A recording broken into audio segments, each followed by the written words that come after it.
மோட்டு மற்றும் பட்லூவின் சாகசம்.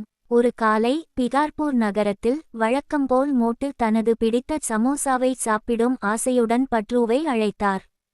பட்லூ, சமோசா சாப்பிட பாக்கவுக்கு போலாம்.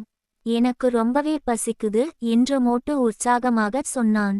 பட்லூ மிக பொருத்தமாக, மோட்டு, நீ எப்பவுமே சாப்பாடுக்கு மட்டும்தான் அக்கறை காட்டுற. சரி, போலாம். ஆனா ரோட்டில ஏதாவது சாகசம் எதிர்பார்த்து இருக்கலாம் என்றார். அவர்கள் நகரத்தின் மையத்தில் இருந்த சாமோசா கடைக்கு சென்றபோது திடீரென ஒரு அறிவிப்பு கேட்டது. பிகார்பூரின் பழமையான கோட்டையிலிருந்து மர்மமான குரல் வருகிறது.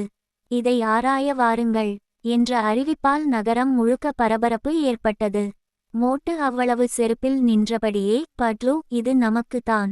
நம்மால இந்த மர்மத்தை தீர்க்க முடியும். சாமோசாவை பிறகு சாப்பிடலாம் என்றான். பட்லூ சிரித்து, எப்பவுமே சாப்பாட்டை விட சாகசம் எதையாவது முன்னுரிமையில வைக்க நீயும் பெரிய அடையாளமா மாறிடுவ என்றார். அவர்கள் உடனே தங்கள் நண்பர்கள் கஜோடா, சிங்கம் சோல்தோட மற்றும் டாக்டர் ஜட்காவுடன் பறந்து அந்த மர்ம கோட்டை நோக்கி போனார்கள். கோட்டை மிக பழமையானதாகவும் சிதிலமடைந்ததாகவும் இருந்தது. காற்று அடிக்கும்போது கதவுகள் தானாகவே திறந்து மூடப்பட்டன. ஒருவித பயத்தை ஏற்படுத்தியது. பட்லூ, எனக்கு கொஞ்சம் பயமாக இருக்கு என்று மோட்டு அதிர்ச்சியுடன் சொன்னான். பட்லூ தைரியமாக, அட மோட்டு, பயப்படாத. நமக்கு இப்போ சாகசம் தான் முக்கியம் என்று சொல்லி மோட்டுவை அழைத்து சென்றார். அவர்கள் கோட்டைக்குள் சென்றதும் அந்த மர்ம குரலை கேட்டார்கள். அது மிக கிரூரமாகவும் அச்சுறுத்தலாகவும் இருந்தது. எங்கே வருகிறீர்கள்? இங்கிருந்து வெளியே போகுங்கள் என்ற குரல் மெல்ல வெளிப்பட்டது. பட்லூ, இதை பார்த்தா நிச்சயம் பேய் இருப்பது போலிருக்கே என்று மோட்டு பயந்து குலுங்கினான். பட்லூ அவனை நம்பிக்கையுடன் பார்த்து, மோட்டு, இது நிச்சயமாக ஒரு முட்டாள்தனமான மாதிரி இருக்குது. நமக்கு பயம் காட்ட பார்க்கிறாங்க என்றார். அவர்கள் மேலும் உள்ளே சென்றபோது திடீரென்று ஒரு பெரிய கண்ணாடி ஆவியான மனிதர் தோன்றினார். அவன் முழுசாக காற்றில் மிதந்து அவர்களை அச்சுறுத்தினார். நீங்கள் இங்கிருந்து செல்லுங்கள், இல்லையெனில் பிரச்சனையை சந்திக்க வேண்டியிருக்கும் என்றான். மோட்டு மிகவும் பயந்து பட்லூவின் பின்னால் ஒளிந்து கொண்டான்.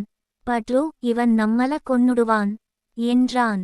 பட்லூ சிரித்து, அட மோட்டு, இது ஒரு தந்திரமா இருக்குது. அவனோட மிரட்டலை அவசரமா நமக்கு தீர்க்கணும் என்றார். அவர்கள் கூடவே வந்த டாக்டர் ஜட்கா தனது அறிவியல் முத்திரையை வைத்தார்.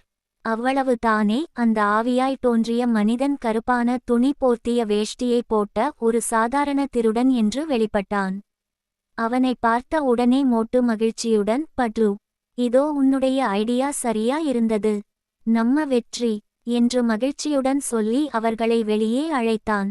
முடிவில் அந்த திருடன் பிடிபட்டான். மோட்டு மற்றும் பட்லூவின் புத்திக்கு கை கொடுத்தது. பிகார்பூர் மக்கள் அனைவரும் அவர்களை பாராட்டினர். கதை முடிவு. மோட்டு, பட்லூ எப்போதும் சிரிப்புடன் சவால்களை சமாளித்து புத்திக்குச் சரியான தீர்வுகளை கண்டுபிடித்து தங்கள் சாகசத்தை வெற்றிகரமாக முடிப்பார்கள்.